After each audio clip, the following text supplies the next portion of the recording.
Hey, I'm with Chepe. We're inside his brand new house. He was able to receive this house through people who donated for him to have a house, and we built this, finished it just a few months ago. He is 20 years old. He came back to the Hope Project several years ago after being away, and we were able to work with him. He's now our security guard, watches our property, and he lives here in his brand new house.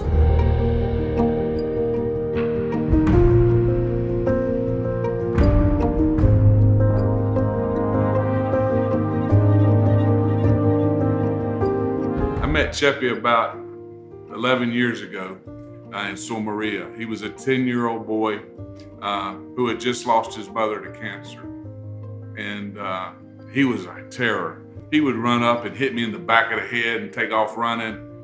We had a night where we were showing videos, and he would run in and pull the chair out from the little girls. He was always doing something to get my attention. And I didn't realize it was because his family didn't really want him.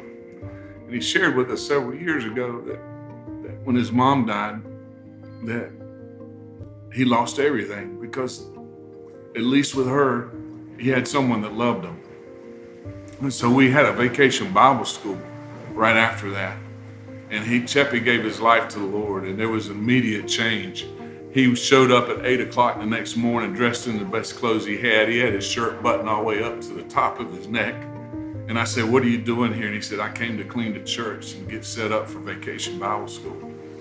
Years after that, he got with the wrong crowd and started using drugs and ended up in prison.